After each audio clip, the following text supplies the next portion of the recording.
Hi, my name is Todd Bigelow. Thanks for stopping in. This is just a short informal video series on business topics for freelance photographers. I've been a freelancer for 30 years. I'm a contributing photographer to Contact Press Images. I'm an adjunct professor of photography and photojournalism, the founder of the Business of Photography Workshop, and most recently, the author of the Freelance Photographer's Guide to Success Business Essentials. Thanks for stopping in, and I hope you enjoy the series.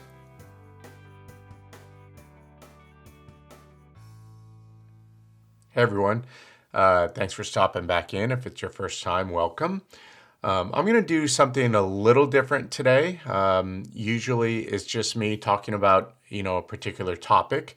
I want to bring in some other voices this time. So I recently put out on my Twitter feed, Business Photography Workshop, a question regarding advice for young photographers, particularly those that are graduating from a photo program with a photojournalism or photo degree. And I just asked for a piece of advice that, anybody that follows me or my colleagues and so forth would have for them. So I want to share those with you. I'm just going to read, a very small selection of the responses so that, we can get it out there and you can hear from others, because that's really important to me.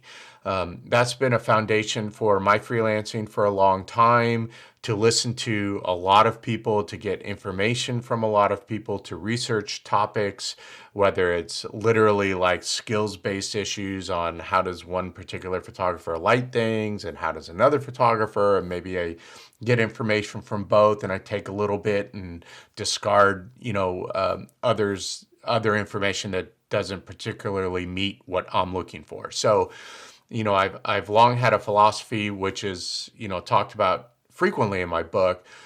I don't profess to have all the answers, and nobody should. I'm sure you understand that, but I don't, I can pass along my experience and what works for me, but all of that might not work for you. So the basis of my workshop, my book, and really my approach to my freelancing is to take what is useful, that I find from others, apply it, to my own photography, and maybe discard what is useless to me. Okay, so everybody is going to have their own little, configuration of information that they can apply to their photography and their freelancing. So with that in mind, that's why I wanted to hear from others, and I want to pass that information on to you so that you can hear directly from what others in this business have to say about what we should do to go forward as freelancers, particularly young freelancers. Again, that's being addressed like that piece of information that young photographers can take and really apply from the beginning. So here's some tips from pros, and it's been condensed so that this video isn't too long. I try to keep them in that, 8 to 12 minute range or something. So my specific question that I put out there on my Twitter feed was, if you had one thing to recommend to upcoming grads with photojournalism or photo degrees, what would that be?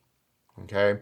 So Marcus Yam, photojournalist extraordinaire, staff photographer with the Los Angeles Times, replied back, and he wrote, "Be human. Embrace grit, learn finances, do squats," which I love. I need to stay in shape for this business. Read ferociously, move your camera with your feet, keep a journal, build a community, help them rise as you do, learn about the allegory of chariots, 10,000 hours, achievable in about 2.67 years, he says, is just part one in a 10-part storied career. So a ton of information in there. We could break that particular tweet reply from Marcus down for quite a bit of time, but I'm just going to kind of grab one or two really important points. Be human. Okay, so he starts with that. I couldn't agree more. That means being a good person, having empathy and an understanding that we're, oftentimes getting into people's personal lives. Let's not add trauma to it, particularly in difficult situations. Let's be a good person. Help if you can help, as long as it's not, interfering or going beyond, ethical guidelines and so forth. I'm thinking particularly if, you come upon a bad situation and somebody is, life is in danger and you can render some sort of aid. Embrace the grit. He mentions that grit is I think, a really important term for photojournalists. Young photojournalists should understand that you're taking on a career that is not always going to be comfortable, either financially, physically, or anything. You're going to be put into situations where you have to embrace that grind and being uncomfortable if you're going to actually, succeed at making impactful images. And that grid also does entail, his next point, which is learning finances. The reality of being a freelancer particularly is that you are going to have uptime and you're going to have downtime. So embrace that, because that's part of what the process entails. Never let your ambition be greater than your empathy. And I'll try to drop these onto the timeline, either with the quote so that you guys can, stop and read them if you want. Never let your ambition be greater than your empathy. I think that is so important. Okay. And it kind of goes back to the be human part, right? So we need to be ambitious. We need to drive hard, forward through our career. Ambition is a great thing, but don't let that mean that it comes at the expense of being empathetic and having an understanding of what your subjects are maybe going through, so that you know when to pick up the camera to take a picture and also when not to. Okay, because there are times when it's better to have that camera still at your side, than to necessarily always be, taking that picture. Okay, there's going to be you'll understand if you don't already when those times are, but I think that does draw on empathy and understanding that that's an important part of who we are as photojournalists. That was great advice. Kent Porter, up in Northern California, many of you know him, great photographer, says, do the stories no one else wants to do. I love that. That's absolutely true. I did reply back to Kent in that with his reply. And what I wanted to add to that is not only do the stories no one else wants to do, find a way to tell stories that others are telling, but find a way to do it differently, okay, from a different perspective. Okay, so one example that I can speak to personally is, during the COVID pandemic as it began, a couple stories that I shot were not stories that necessarily no one was doing, but I told them in different ways and I did get them placed. The first one was, I was seeing a lot of publications doing, stories and in kind of, photo layouts of the emptied out cities as all the businesses shut down and everybody, had to, work from home and go remote. So a lot of really great pictures of emptied out cities and so forth. But I decided not to do those pictures and to actually go into my own neighborhood and photograph where everybody was. So instead of doing the emptied cities, I did the new normal of the neighborhood. And it was literally my own neighborhood. And, I found some interesting situations and Contact Press and I were able to get that placed with NBC News. And the second one was, again, related similarly to how all the businesses were shutting down. I did notice that a lot of businesses weren't shutting down. So a lot of stories were being written about how businesses were, trying to get PPP loans to carry them through as they close their business. But I discovered a lot of them were working behind closed doors. And I think a lot of people realize that. I did work to gain some access, and I did get into a number of businesses that were working behind, closed doors, lights out, that type of stuff. Kind of an underground economy, as we called it. And again, Contact Press and I were able to get that place with Politico. So do the stories no one else wants to do, definitely. Find those stories, but also look at the stories that people are doing and see if there's a way to tell those stories differently. Be the photographer that editors can count on, no matter the size or type of the assignment. Every staff has one like that. Some photographers fall down when shooting assignments they don't want to do. Don't be that person. Be the one. This is from Andy Morrison. What great advice, especially for young photographers.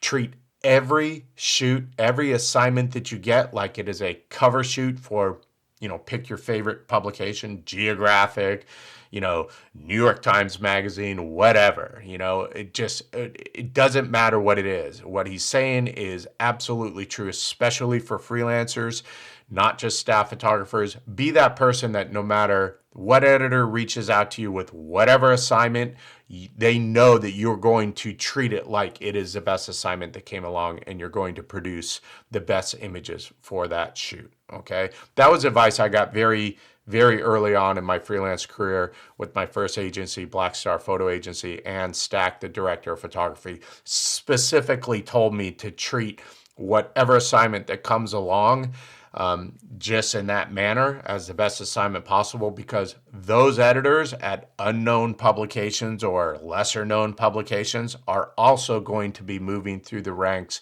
and going up into bigger and better publications. And of course, don't we want them to bring the Rolodex, the contact list with them, of course, so that when they go on to better publications, they know you, they've worked with you, they know you produce great images even on mediocre assignments, and they'll want to hire you again.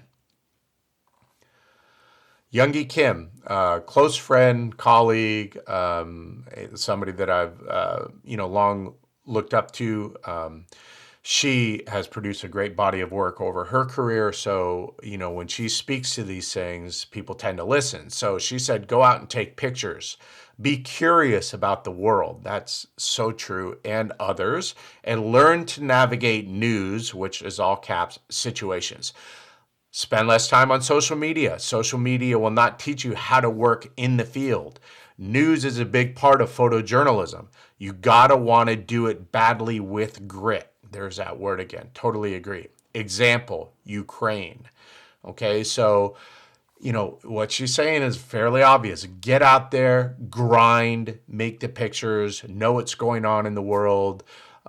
She famously walked into Iraq to cover the war. She found a way to get it done. So, that's her advice. Get out there, get it done, get involved in the news, and start making pictures if you're a photojournalist. Raymond Holman says, to approach their photography career with the seeming hyper-focus a medical student approaches their career with. So I love that. So we think of somebody that's in med school or, trying to become a doctor or any other, high-level, PhD research type position, let's say. Take that hyper-focus that you have to do to get through med school and apply it to your photojournalism, apply it to your photography, because that's definitely going to help you push beyond the masses and reach that higher level. Great advice. Christopher Tyree said the key part of the word photojournalism isn't the word photo. And I couldn't agree anymore. We're journalists. So, know what's going on in the world. That means reading, understanding, really researching a topic before you, take that, topic and pursue it photographically. So we're photojournalists, but we are journalists. Most of us have, our degrees in journalism, like myself, with a specialty that was in photojournalism, but my degree literally is in journalism. So take that seriously because it will help us as photojournalists. Tell undergrads to take business and marketing classes. 90% of freelancing is not making images. Those of you that have been in my workshop, or perhaps have even read the book, or had any chance to listen to what I've said, I've been talking about that for a long time. So I'm definitely on board with this response. This is so true. First of all, you have to make good images to succeed as a photographer. That goes without saying. But so much of what we do as freelancers, which most of us will freelance, is a freelance-dominated profession, involves having to understand things like contracts and licensing negotiations and taxes and how to set up your business and, just constantly having to deal with things that don't necessarily mean going out and taking pictures. So you need to understand that aspect, that part of freelancing to succeed. Brad Smith, former director of photography at Sports Illustrated and other places. He was a photo editor in New York Times and other places. So he says two things that he wants you young photo grads to understand. Take a business class. Okay, number one. Number two, don't fall into the trap that it's all about your photography. Understand that people are hiring you, not solely your photo skills. So be a person people want to be with, a person they can trust to represent. That is such great information because, again, as a freelancer, even if you're only on assignment for a couple hours or a couple of days or a week, you're representing a company. So what Brad is saying is when you go out and you're meeting your subjects, represent that company well, whoever it is, New York Times, Sports Illustrated, Brad's with WWE, represent well so that the subjects walk away with not only having had a good, having dealt with you in a good way and having a good feeling about that, but they have a good feeling about the company because ultimately you represent that company, whoever it might be, and you want to represent them well. Be a good person is what it comes, down to again. Be respectful, be polite, be professional, okay? Everybody always likes to have, a good professional relationship. And when you go in and you deal with somebody on a professional level and you walk away thinking, wow, that was great, that not only serves you well, it serves who you represent well as a freelancer. Don't wait for paying assignments. Keep practicing with your own projects. Do self-assignments, sharpen your skills, and discover what you most like to do. That is absolutely off the charts for me. And for many of my colleagues, we speak often about self-assigning. I self-assign all the time, going way back to the 90s. Some of the best projects that I've done have been self-assigned because I'm curious about the topic. I want to look into something. We should all have self-assigned projects to keep the fire lit, to pursue what we want to pursue.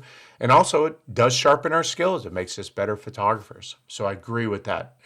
That is fantastic advice. This business is all about relationships. Value them, nurture them. Again, fantastic advice. Relationships are, the foundation of how we build our clients. So when you're first starting out, young photographers, don't overlook your professors and the faculty where you're getting your degree. You should get to know them, spend time with them in their office hours, not just when you need to discuss a test or a paper or a project, but drop by with a cup of coffee and just, talk about the opportunities that might come after you get your degree. Do they know of internships? Do they know anybody that's looking for an assistant? Anything. Your network should begin really in college, and then it should expand through going to conferences and workshops and getting together with organizations and, traveling to New York perhaps to meet with editors, because a lot of publications are based in New York and DC and major metropolitan areas. So absolutely build those relationships and value them and nurture them, because over time, that's how you build your clients. Okay, so that's some great advice from colleagues that I wanted to share with you. It's always great to listen to a lot of other people. Some of that will work for you, some of it won't work for you. Take what is useful, discard what is useless, but nonetheless, keep your ears open and, always be willing to listen to others that can hopefully help you along. Okay. So thank you to everybody that had replied to that simple tweet that I put out there. There was some really great advice. Okay. Hopefully that helps. Thanks for stopping back by, and hope to see you again next time.